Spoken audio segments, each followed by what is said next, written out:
There you are. How are you this morning? I'm very well. How are I'm you? doing excellent. Thank you so much, Gretchen, for joining the author's table. Well, I'm happy to be here, Brad. I'm excited to talk with you this morning. Excellent. Thank you. And now, Gretchen, describe yourself in one word and why. In one word, I guess passionate is a word I would use. Very passionate about my Lord, my writing, um, what He's done in my life. I am a talker. I'm a speaker turned writer, and so Yes, I get a little excited about what God is doing. that's right. Well, he works in mysterious ways, and he puts, and we always think that we're doing it all. You know, Right. and even for me, there's when doors open, you think, oh yeah, I did all that, but in a sense, yes, I did, but there's he's always there, you know. Amen. Yep. Yes, And he's such a creative God. That is what has blown my mind in the last few years, even with my writing. The extent he will go to accomplish his will through us that's is right. it's so humbling. It That's right. really is. Well, he gave us a brain, so let's use it. Right. Absolutely. That's right. Now, what inspired you, Gretchen, to start writing, or what was your motivation to become an author?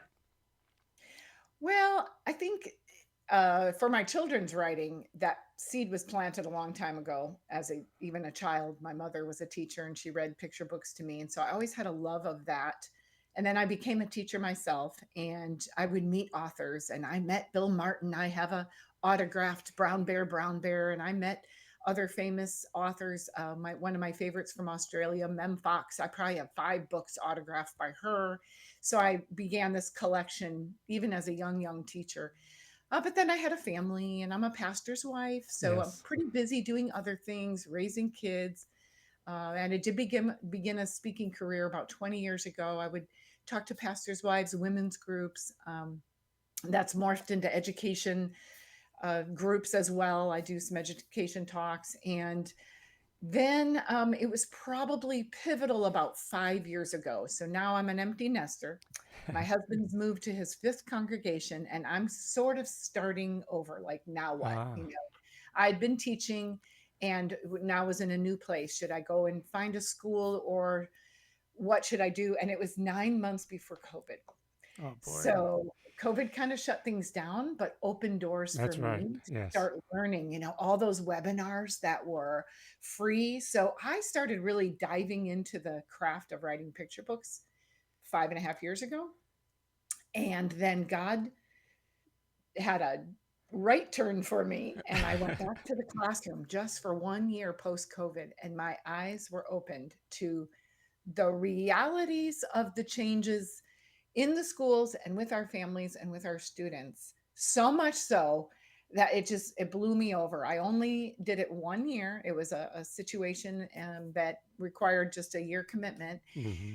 and my eyes were opened to the need for our educators. And I had already been writing. I've been blogging for about 15 years, and of course, writing my content for my talk. So writing wasn't totally new, and yet really honing the craft Right. became a goal these last few years. I got involved in Word Weavers, and now I'm president of our local Pensacola chapter. And anyway, I started writing devotions for teachers then, in a way to really help equip and encourage them, not just give them that Right. little pat on the back. They needed more. I needed more. I just could not believe the difference in how many teachers were leaving the classroom and why, and the pressure that all of our educators had at that time. I mean, my neighbor, for example, was a public school teacher at the time, and she said, "Gretchen, it's just so hard because I'm doing things I've never been trained for, just because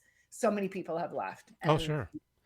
I would hear these stories, but until I experienced it, I couldn't really write about it. And so then I started writing this devotional. God opened doors like an invitation, just for building my writing resume.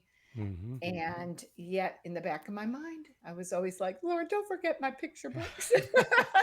he didn't. No, he did not. He did. And I think, over the years, especially as a teacher, you've seen, well with COVID, Mhm. you've seen the drastic change, not just in teaching, but everything. Yes. You Yep. The know, family unit is different. How parents are reacting to everything is different. How we all react oh yeah, to stress. And um, I actually tutor on the side as well. I always say I substitute now and I tutor to support my writing habit. And, yeah, post COVID, I would say 2022, 23, I had a lot of students because there was a lot of need. Kids were behind in many, many areas. mm. So that has also been a benefit to just help these families and kids get it a little bit more caught up. it's definitely an eye opener, isn't it? Mm-hmm. Mm-hmm. Scary Yeah. too, but yeah. Yes. Now you started your speaking ministry journey as a young woman in teaching young mothers, Mm-hmm. leading Bible studies, and younger students in the Word. Yes. Now you continue to the messages of hope, Mm-hmm. education, encouragement to all audiences. Now, do you feel this has been your calling? Yes, definitely. I mean, I can't really narrow it down to one audience because I am a pastor's wife. I love encouraging Hmm. that population. It's a very unique calling and a very difficult one. And I've been a pastor's wife now for 34 years. Like I said, fifth congregation. So I have some insight in that Yes. and have even thought about devotions for pastors' wives. I have a few now in the file. That's kind of the next Good. thought. Yeah. So I don't want to forget that population, but um and then yeah, the young moms. I started out as a young mom myself looking for opportunities to fellowship, and so I got involved in mops. Do you remember mops, mothers of preschoolers? It's like a Mops. Wow. little, it was a little club. They've renamed it now, and off the top of my head I can't remember what the title is, but moms need that support. It was my support group, and that gave me an opportunity to go before audiences at that time. And then I led my very first women's retreat when my youngest was 4, and it was a 3-day, uh, beautiful, in the beautiful mountains of Idaho, 3-day retreat for women, probably about 100 women. And I had 3 keynotes. I wrote the Bible studies. I planned all the little breakout stuff, and I was hooked. I loved it. And as much as I do love writing, Yes. I probably still love being face to face with people the most. I don't know. It's just I didn't really have to learn to speak, but I did have to learn to write. Then when you That's write it right. down and Yes. write an article, it's a totally different animal. So Absolutely. yeah. I think too that, even though like when someone has a passion, but also someone can be a natural as well. Hmm. You Yeah. know, Well, and I listen to a lot of speakers. I learn a lot from going to conferences and learning what works. And so I'm actually starting to break out into that a little bit and try to help writers who don't speak learn to speak, how to make PowerPoints, how to make your presentation shine, how to use the visuals as a support and not yes. your, you can't count on that. You never know if your internet's going to work or if you're going to have internet. So, Yeah. but there are ways to use those visuals. And as a teacher, of course, I know that I've used visuals for so long with little. So that's been a niche I'm just beginning to get into now that I see that kind of that need among the writers that That's I, right. I know. So I and I remember like taking speech class, for the yeah, first time. It's like, oh my gosh, like it was just, a totally different time, and it's like interviewing as well. When you go yes, through a job interview, it's a lot of people aren't prepared for that, and I correct. think the easiest things to always do is just stand in front of a mirror, Yes, yeah. and then communicate that way.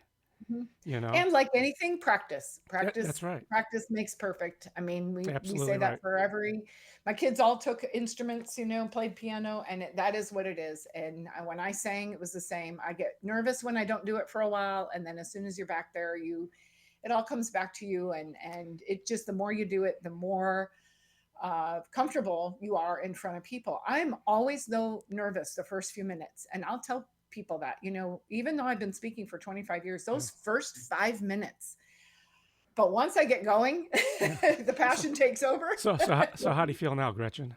Great, Okay, good. great. I am loving talking to you today, Brad. But That's I awesome. said, my husband and I prayed before I jumped on, and I said, "Yep, just got to get through those first five Just got minutes." to do it. You'll make it. Right. Now, Gretchen, let's talk about your first book. Now, Sure. it's a good day to be a teacher. Yes. Now, this is not just for the classroom; it's for every day. Yes. And Yeah. and it has 52 devotions, and it's broken down into 4 terms. Correct? Mm-hmm. Now, can you Yeah. sort of go into that, please? Yes. Sure. Can I tell you how it was inspired? Oh, of So, course. I share this in the introduction. It's January. It's one of the first days back from Christmas break.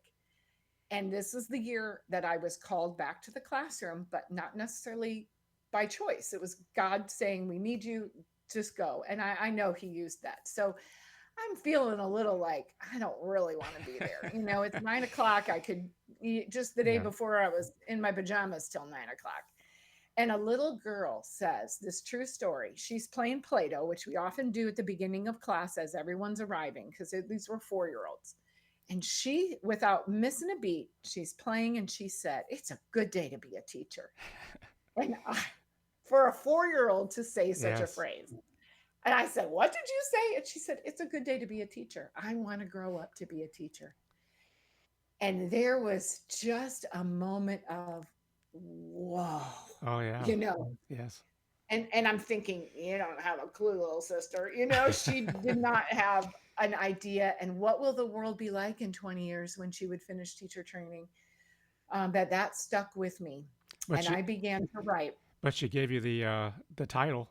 And yeah, she gave me the title. Didn't know if I Yes. was going to stick with that, but I started writing devotions then that winter, and went to my first or second conference. But I entered a couple teacher devotions into a contest. They won first and second place, Nice. and I was encouraged to keep going. And my critique group was like, "You've got to do this. Keep going, keep going." And it was still another year or so. I began to pitch and then write these. I start with a narrative, a short Hmm. narrative, either a something I've experienced, or I have 3 adult children who are also teachers. I've heard lots of stories from them, but I have taught in 7 states over the last 30 plus years. So I've just a wealth of experiences. There are a few that are a little more fabricated, but I Right. learned I can do that with That's right. devotions. You can do that, and a few that I had to tweak a little. I didn't know I was going to do the 4 terms until I had a contract in hand and was really getting this job done now. So this was last year at this time. Um, I had pitched to Iron Stream Media, who is my publisher, several times, to John Hearing, the CFO or CEO, and it took a couple meetings before he realized, okay, she's serious, Hmm. she's committed. I was new.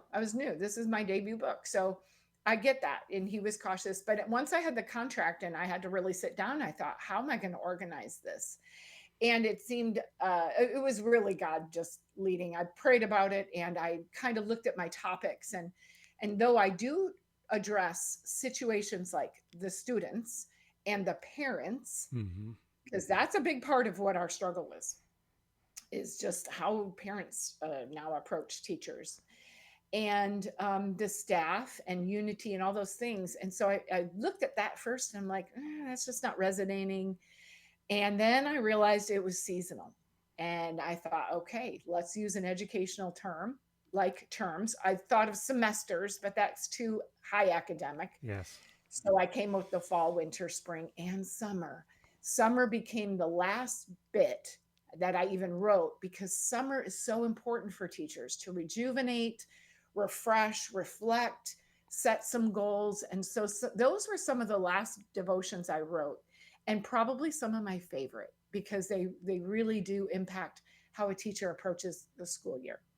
So that I just felt it was God led. I ended up getting some input from the publisher about how many. I'm like, should I do 40? Do I do 60? Do I do 365? And we ended up with that number of 52 as a Yes. weekly, right? Yeah. Yeah, So, that was very nice. So I think that was well thought out. hmm You know, I think it was, people can, yes, I think people can relate to that a little more than, you know, I think how you put it together made more sense. yes, for a teacher, for sure. Yes, So they'll get that book in the summer or the fall and begin. Although I did at the end add a topical index so that if you are struggling with your administrator or staff unity or parents, you can go to the back of the book and they are listed there with the page numbers so that they nice. they are kind of grouped that way, because those are just common things and they're sprinkled throughout the year. Then you're going to have a different feeling about parent teacher conferences than maybe in the spring when that parent comes after you about something else. Yeah. Now, Right. yeah. Now, what do you think? What do you think over the, you know, over the years? What has changed the communication between the teachers and the parents? What do you think has been the big obstacle? Well, I think there seems to be a piece missing with parent support. I'm not going to put it on them to blame them, but they don't know what they don't know. And Hmm. there needs to be a lot of parent education these days. I'll tell you, as an educator and a young mom, I still had so much to learn. There was a lot of pressure put on me initially, not intentionally, but I was an auntie when I was 11. I have six older brothers and sisters and one younger. So I have 25 nephews and nieces that I read books to and I love dearly. Now they're all parents. And people would see that and go, "Oh, you're going to be such a good mom. And you're an early childhood teacher. You're going to be a good teacher. You're going to be a good parent." Well, and then I found out that, Hmm. being a teacher and being an aunt is a lot different than being a parent. So even I struggled with that. Now we have parents who weren't even parented. They don't even have the model, and they're trying to raise kids in a really different world. So some of it is that they just don't know. Yeah. And then there's been this track of, we don't support the educators now, we're protecting our child, and Right. if the child says, then you must be wrong. And that's probably the more common issue we see with parents, especially in the elementary. And if you don't have an admin who's supporting you as the educator, that can be a very lonely feeling, and Yeah. that will make a teacher walk out of the classroom. Sure. Brad, you know that 300,000 teachers have left the classroom since COVID. Oh my In gosh. 5 years, we have lost 300,000 teachers, and that's across all public, private. It is now the number one occupation with burnout, Mm. higher than even the medical field. And I know that teachers, they need a lot of support. They need a lot of care. They need encouragement, and they need the word of God. They're not Right. they we can equip them. We can. They need the word. They need prayer. They need these opportunities, and that's part of this book, is to encourage teachers to spend every morning, you know, in prayer. Even in a public school, you can pray quietly in your classroom over those desks, asking for wisdom, because God knows those children That's right. and He knows what they need. That He knows how they're wired, and He will give you insight. You know, That's the message. and I think the biggest thing too is the security element. You Oh know, yes, so that's a whole yes, nother ball game right there. And yeah, to put that kind of pressure on teachers, especially like an older teacher yeah, or even a younger teacher that's just starting out, even. yes. It's frightening. Yes. It is. It's frightening, and the security has increased. I have a whole devotion written on that. One summer when we were doing professional development, we had the local police doing drills in the hall outside, and it was just, wow, this is what Yeah. we've come to. But they had to practice too. They needed to know, and that, how we handle that has changed too. There used to be the days when we practice holding up in our room and shutting the doors. Now, in most states, most counties now, they're drilling to get children out of the building because we've had so many shootings. They know now, if you're in the building, you're much more vulnerable. If you get out of the building and go to a safe Yes. building nearby, you're safer. So, all that has changed. It's just amazing that we as teachers have to practice that. We Armed used to just, intruder, yeah, we armed used to, intruder. yeah, we used to just have tornado drills, you Right. know? Yep. I've lived in areas where they have tornado drills, Yes, where they yes, have hurricane now, they yeah, discuss that where I'm at, uh, earthquakes and all that. And then, of course, fire drills, yes, which are yes. pretty much monthly for most states. You know, And now you we put have the armed intruder. Yeah. exactly. You put that all in the mix. Not, Hmm. just as like you were saying, just the fact of just trying to teach is Yeah. stressful and it's hard to do. You got your syllabus and you're putting it all together. Then you got all this other Hmm. stuff on top of it. Right. It's But very we're challenging. not alone. Right. That's That's right. right. It is. And we are not alone when we have the Holy Spirit in us and God is a part of our world. We are one with him and he goes where we go. That's So right. we can take him into the classroom. We ask for his protection. We pray. I encourage teachers when they read this devotion, like most devotions, it starts with scripture. Here, let's see if I can get it up there. Starts with a scripture and it has a short narrative. I know teachers don't need to hear other teachers' stories. They have their own. But then the biblical application is the meat of it, and with a short prayer. Our teachers are busy, so I kept them short. I wanted staff to be able to use this in Christian schools. They can read it aloud, but I really encourage teachers to read the scripture aloud in those classrooms, even as public school teachers, because they can invite God into those spaces and they are not alone. He will protect and guide and give that strength and that courage that even as a believer I needed, even in the Christian settings that That's I right. taught in, but the public settings as well. Well said. Now, from your professional experience, Gretchen, now which devotion is the hardest one to follow for you and maybe possibly others? Which devotion is the hardest to follow? As in pick a devotion that I wrote? Wow. I would guess that it would be anything that relates to our coworkers, staff unity. We have a really hard time being open and honest with each other. And I've seen that as the enemy's tactic. Let's divide, let's Hmm. gossip. There have been teams that I've been on that sometimes I felt like I was in high school again. And I thought, well, I didn't think adults treated each other this way. Yeah. And then you learn very quickly we do. And I would say those are probably the hardest to implement because it's hard for us, especially in a society of anxiety filled adults Oh, now, yes. Hmm. hard for us to be honest and say, you know what, that hurt my feelings. Or are you okay? Because what you just said doesn't seem like your personality. I I am you wouldn't know it now, but I was a very shy person. Very, very, very shy and insecure as a young girl and a high schooler and even in college. And I think teaching helped bring some of that Sure. out. And of course, being a pastor's wife is really what did pull that out. And uh, but and even I'm my point is even I have a hard time with confrontation of any kind. I don't like conflict. So the last thing I want to do is make my coworkers feel icky about me. Right. And I'm not sure I ever have really shared how I feel with some coworkers. I don't think so. I have with principals when I've been asked outright, how's it going on your team? Then I might be able to say how I feel. But I would encourage teachers to take that take that step. And there's one scenario in there, it is true one, of a teacher who received an apology note from her friend down the hall.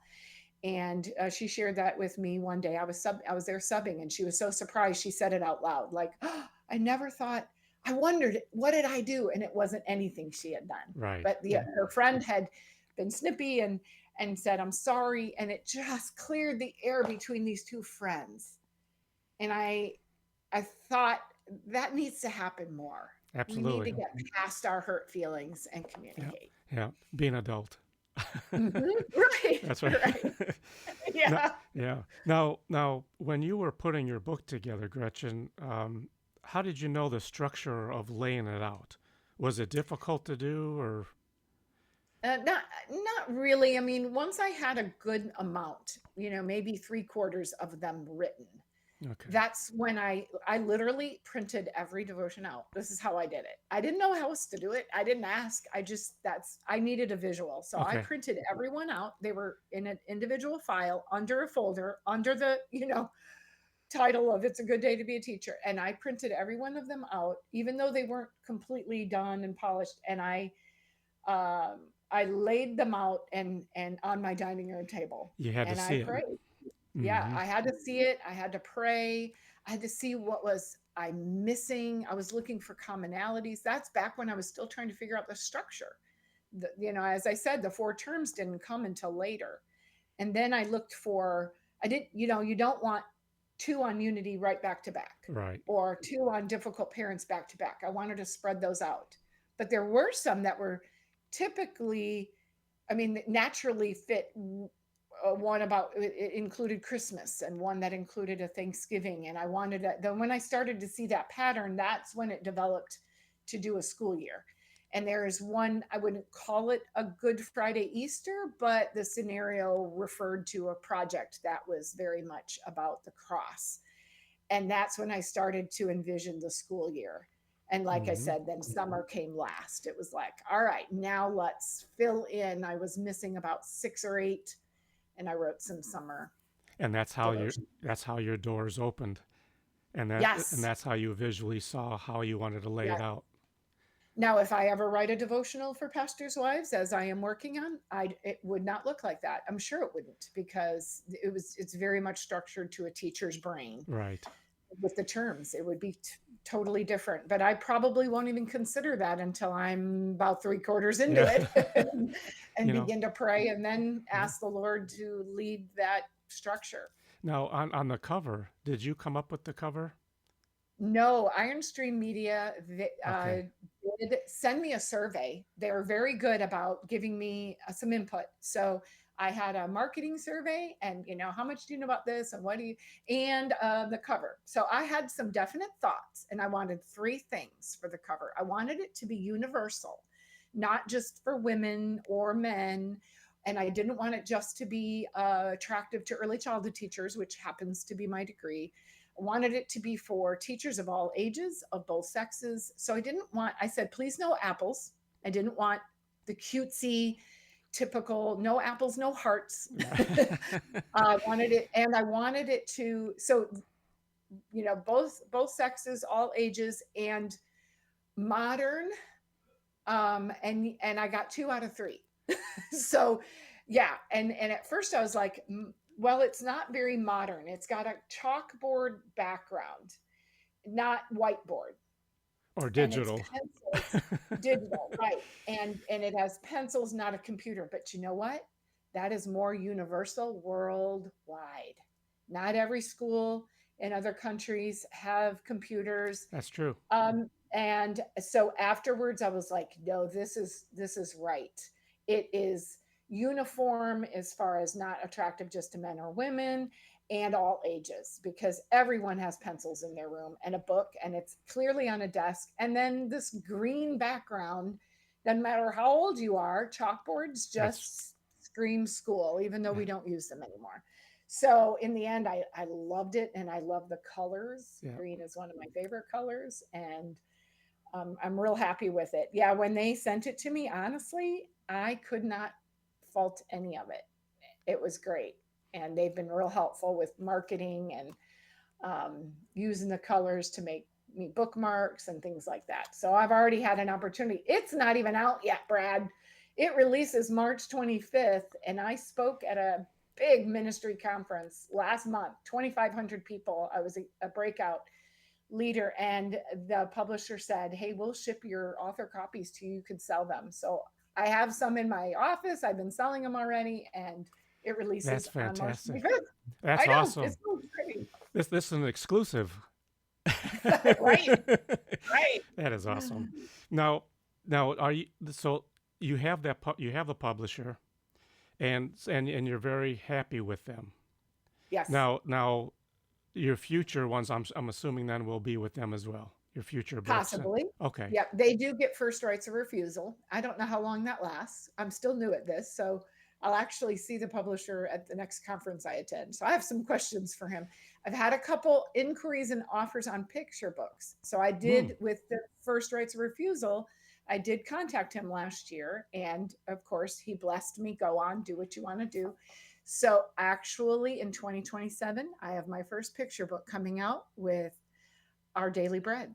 Oh, And awesome. yes, so I'm very excited about that.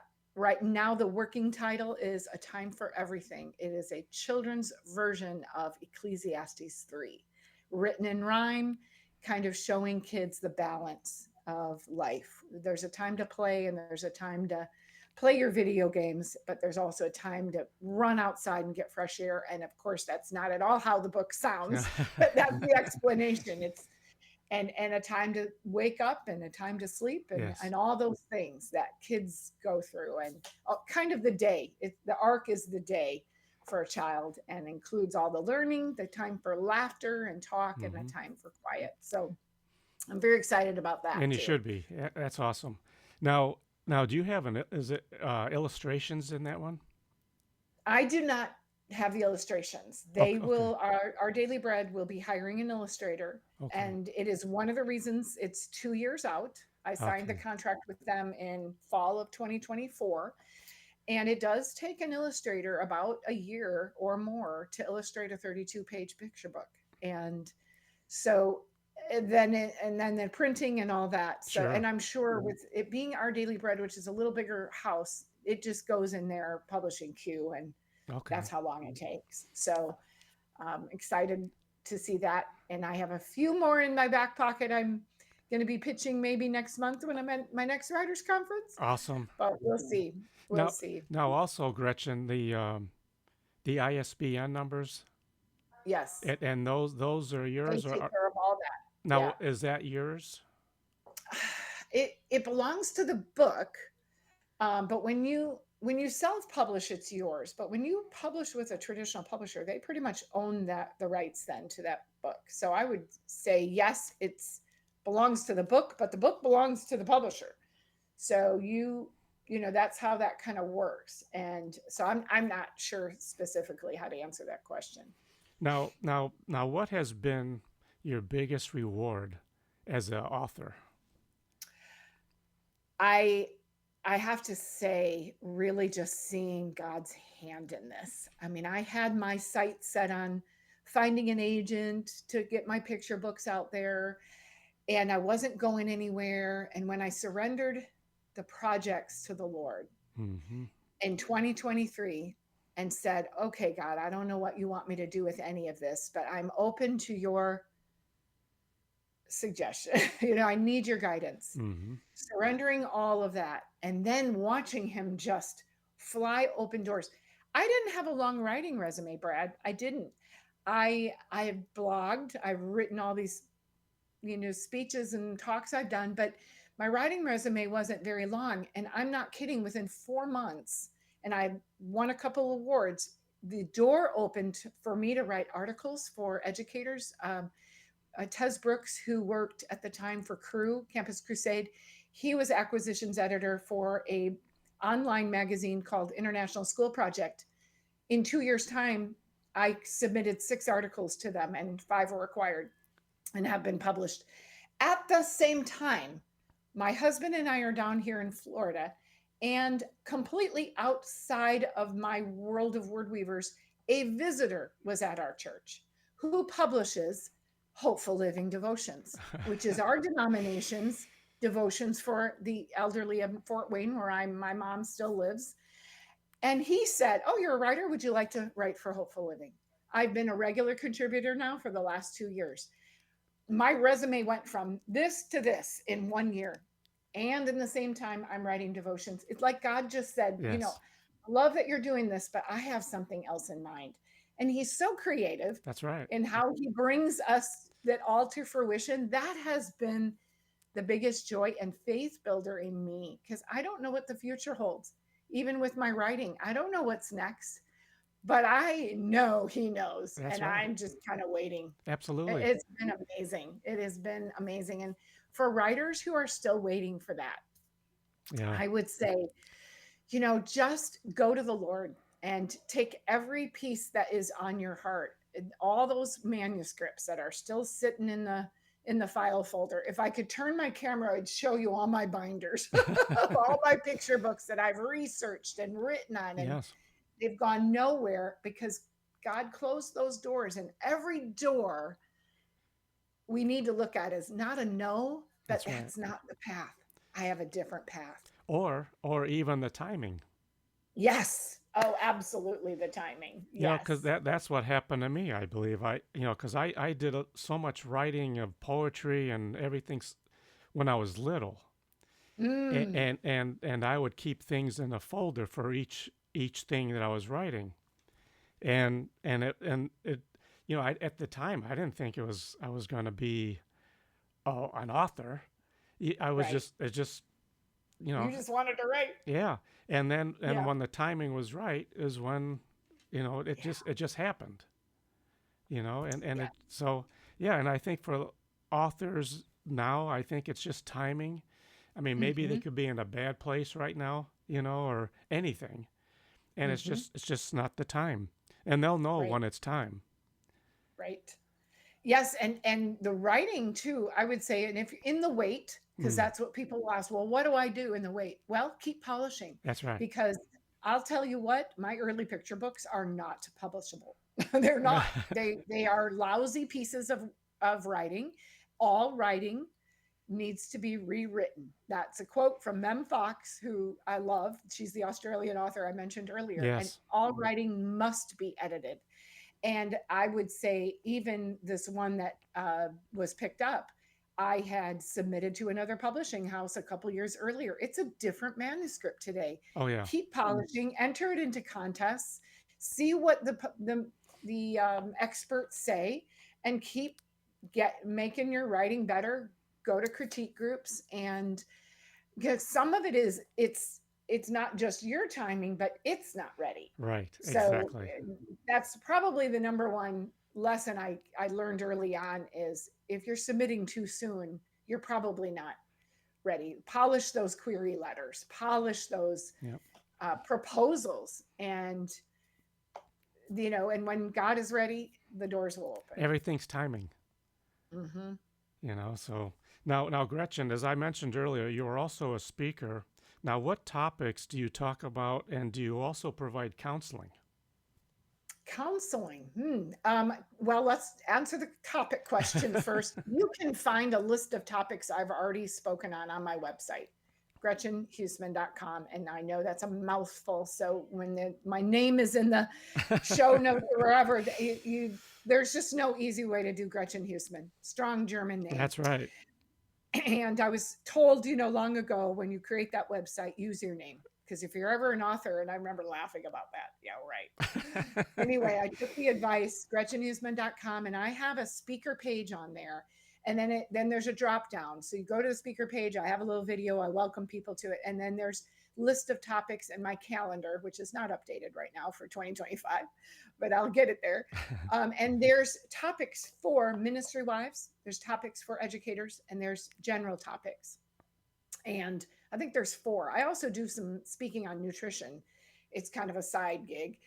And so there's a few in there, but I'm also very, very eager and willing to create new material. I love writing new content. So I'll be speaking in May at a women's event in Minnesota, and I'll probably Hmm, be coming up with something new for that. Just been feeling that all along. And once they give me kind of a theme or a theme verse, I'll begin praying and creating a file folder for them. nice. But I do some for ministry workers. I do some specific strategy teaching for early childhood teachers and primary grade teachers on problem solving. Also, I love speaking about substitutes because I've been a substitute a lot from birth to high school seniors. So I have Yeah. put together a talk. I've written on this, I've written articles about it, but I also have a talk on just setting your sub up for success because teachers, as smart as we are, unless you've been that substitute, you don't know what it's like to walk into a classroom, know no one's name, Hmm. can't find a schedule, don't really know the topic. I have to do a little acting when I'm pretending to be a biology teacher in high school. It's not my forte. And math is definitely not. I Oh. always tell them I can't fake math. I can tutor math till about sixth grade, and then I'm lost. But so those are a couple, but I also speak generally to ministry teams on behavior management. I just did one recently. I entitled Teachers in the Trenches, Time for SOS. Mm, And it really delves into this spiritual warfare that we're facing, kind of setting up what the book approaches. So I'll be repeating that, I hope, in the future as a talk. For moms, it's that encouragement when I speak to young moms, that encouragement, that support we need. And then certainly the Lord has a lot to say to young moms. mm, There are some beautiful verses in Psalms about leading those who have young. And so I love to talk to the moms groups and the pastors' wives. There's a whole list of topics I have touched on. I have some signature topics that I will share with the general audience, mostly women, but they're on there as well. People nice. are interested in seeing some of my past Very good. work. Yes, excellent. Now, Gretchen, would you like to talk to our audience about the Teacher's Prayer Companion? Oh, I'd love to. Yeah, that's a free resource on my website. And it's free because I want schools to be in prayer. I that started back in probably the early 2000s. I was teaching at I don't know which school. I like this fifth school that I've been, my husband being a minister, we've moved a lot. So I'm Hmm. teaching there. I've been there 7 years. And in that time, we were facing at the time the growing bullying problem. We were facing security. And in a professional development meeting, we were brainstorming how are we going to address this. So someone said, we really should be praying about these issues. Well, of course, we met daily for staff meetings. That doesn't always happen in all, even parochial schools, but we did have a little devotion every day, very brief, 15-minute meeting. And we decided as a staff to dedicate Fridays to we're not going to read a devotion, we are going to pray. And yet I could tell, I've known the staff for a while, I could tell that there were some still uncomfortable with like praying in a group, praying aloud. Hmm.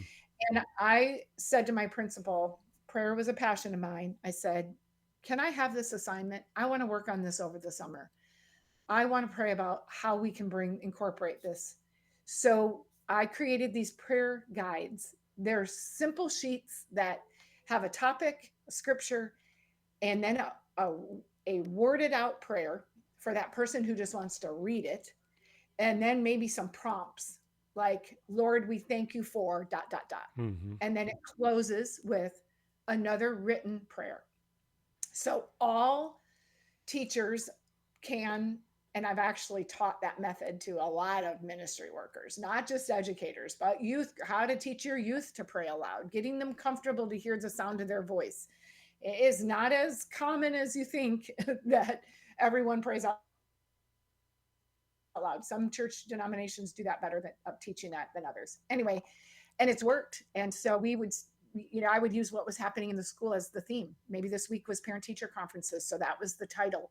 And we'd pray about that. They have added families of the week now, maybe 2 families of the week. I've gone back and asked them, how are you using the prayer guides today? 'Cause Nice. it's been many years since I was there. They added that component. And at the end of the week, they send a note to the families. We prayed for you in our staff meeting Very today. nice. We want you to Hmm. know if you have special needs, we'll bring that.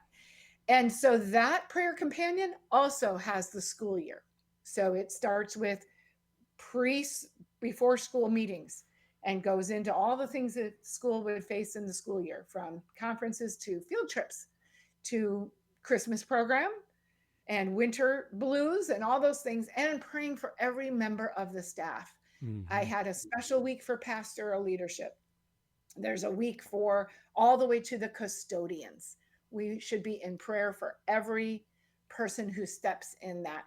We have a week for the families who belong, who are part of the church, the families who are not, the families who don't know the Lord. There's a whole week, just dedicated to that. And when I wrote that over in COVID, actually, Hmm. during COVID, I put that on a document. I really just wanted that as accessible. And so I made that free and it's still there. I've edited a little more since then, but that new version is not up yet. It's still usable. You just got to forgive my Yeah. typos from 5 years ago before I had word weavers to help me. Now, also, real quick, can you say what your website is one more time, Gretchen, please? It is GretchenHuesman.com. So GretchenHuesmann Excellent. .com. Yeah. And now when is your next event? Okay, well, oh, good question. My next event is a live webinar on March the 20th, and it is with the Orlando Word Weavers called Chat and Chew. And yes, that's how I found you, Brad, right? That's right. And so I am going to do a talk in March on this whole concept of taking your writing and turning it into a speaking engagement or a PowerPoint. I'm not going to get too deep into the actual PowerPoint versus Canva. I will be creating that in the future. I'll be speaking at Florida Christian Writers Conference on, I think, on that topic. They haven't told me yet which topic, but I think that's the one. But I am doing that next in March online. So if anybody is a part of that and has that connection with Chat and Chew, that I'll be the next one. If you don't, then contact me and I'll give you the link because it is free and it's open to anyone. And I love learning from that platform. Excellent. Now, how do you like using Canva? I like Canva for the pictures and there's more creativity Yes, there. yes. I do have the pro version, but I take Canva slides and I convert them to PowerPoint Nice. because I I just still feel more comfortable in PowerPoint, but the animation is lost. So you need to know that when you convert, you lose the animation, but the fonts stay. The most of the pictures stay. I found that it's better to less is best, and so.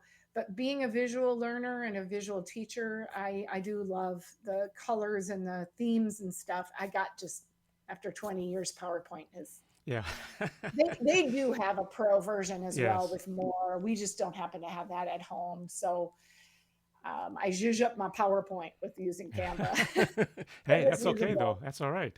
Um, Yes.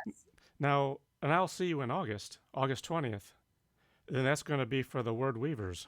I'll be their guest speaker. Oh, very good. Yes. And now, can you explain to the audience what is Word Weavers and what they do, please? Sure. Word Weavers is an international organization that supports writers who are writing, up and coming writing from beginner to the expert. And Hmm. I first found out about them in Pensacola. It was just a God thing. Oh, I have a friend who writes and she goes to this group.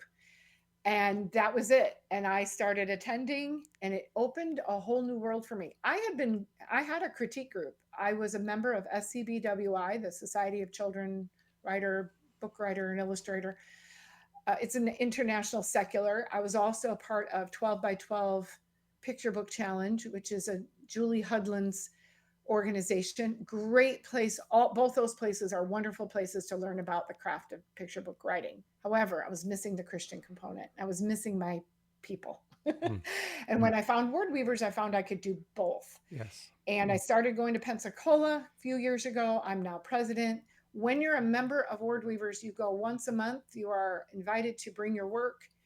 We work hard, as you know, Brad, and we share all of our writing. Everyone reads it aloud. We critique.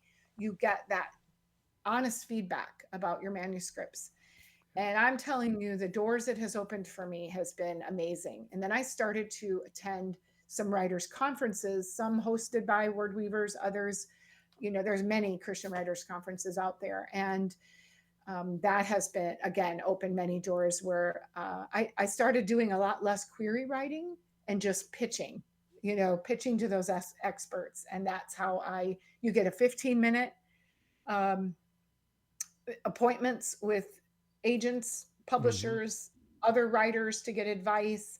Took me a long time to get comfortable doing that, but you meet them face to face. And one of the best ones, I think, but I'm only gone to two different ones. So, but we have one locally here. If anybody is in the South, there is one called Blue Lake Christian Writers Conference. It's very small, 100 people, about 25 staff.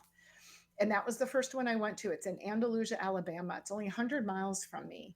And because it's small, it felt more intimate. It's very like. Yes. And that's where I cut my teeth on this. That's where I met my first, there weren't agents there yet. There is one this year, but like editors. And that's where I first met John Herring. That's where I submitted to the contest. It's a small conference. So the likelihood of winning is high if you're a good writer. Then I went to Florida Christian Writers Hmm. Conference and I learned, I've been to both now several times. And Word Weavers has just provided that safe and yet professional development that I have needed to take my writing I agree. way beyond what I could Hmm. have done on my own. That's why I think it's so important to network. Yes. I mean, because even though, let's say, someone goes to like an event like that, I mean, if, at least absorb what they're saying. That doesn't mean you Yes. have to use it, but at least they're providing you with Mhm. valuable information. Exactly. And they're so kind. They're Yeah. kind about it. They're approachable. I tell John Herring this story now because, he's not so intimidating by me.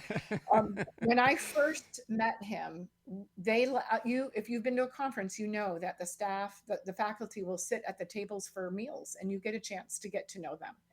And I knew I had an appointment with him and I knew I was feeling very intimidated. So I just went to breakfast and I just sat and listened. And I listened to him talk with a young woman at our table and watched his interaction and I kind of just needed to see him as a human eating, Yes. Hmm. so I could tell myself he's human like everyone else. He's just a person. And Yeah. yet watching him interact with this young woman and his care and his encouragement and the spirit of God in him, I that just stuck with me. And it gave me the courage later to have that 15-minute conversation. And you did tell them that? I had told him probably 2 years later, Oh. I had the courage to say, "Do you know the first time I met you, we were having breakfast, and I watched you talk with so and so, and that made my heart so happy to later know he would be my publisher because but I that saw his heart for the Lord." but that had to make them feel good too, though. You know, Hmm. that has to, to without even knowing it, he influenced someone. You Yes, know, I witnessed his tender care of this very shy. I mean, she was as shy as I was, but he was talking to her, and it was just a and that's what you. beautiful thing. And she's got a book out now, and I've lost track with her. I don't even remember her name, but I would know her if I saw her. And it was a sweet thing, and that's what the conferences do. You see them face to face. You get that opportunity, That's right. and Word Weavers prepares you because, as you know, when you are critiquing each other, you're quiet. You let your critique partners tell you what they think, and you don't get. It's not your job to defend your writing, Right. and you have to learn that. So when you're pitching, you take it, you listen. Thank you very much, and if they say no, you just thank you and you move on, Yeah, or that's if they right. critique and say, well, this part, and it's so tempting, Oh yeah. especially as a talker, Yes. you want to defend your work and say, oh, but this is what I meant. But if it didn't come across, That's right. yeah. So I just love the honest feedback, and the criticism is hard at first. It is. I'm not going to lie. When I first had work critiqued before I met Word Weavers, I mean, it would just crush me. Oh yeah. And I learned I need that thick skin and I got to get better. Don't we want it the best it can be? Yeah. Yeah. That critical criticism is, Hmm. but it's there for a reason. Right. It's to Right. make you better, not to put you down or Right. belittle Right. you or something. It's to help Right. you. Yes. And that's why Word Weavers uses the sandwich method, which I don't think is just unique to Word Weavers. I've heard it in other contexts before, but you always begin positive, you share your critique, and you always end with something positive. And as humans, we just need that. That's We right. need those strokes, That's right. right? Yeah. Every day. Right. That's right. Every day. Well, Gretchen, this has been a fantastic session with you, and you have valuable information to share, and I'm so glad that you're on the author's table. Well, thank you very much. I appreciate what you're doing, Thank connecting you. authors with the author's table, Brad. I appreciate the opportunity. I learned so much from your webinar when I was present at Chat and Chew, and Yeah. yeah, I'm sure our paths will cross again. Yes, they will. And please keep me in the loop of your future books too. Thank you. Yeah, I will. keep me in the loop, and we'll get you back on so we can share some more great news. Fantastic. Well, Thank you, Brad. you're very welcome, and you have a fantastic rest of your day, Gretchen. You too. Thank you. Okay, bye bye. Bye bye.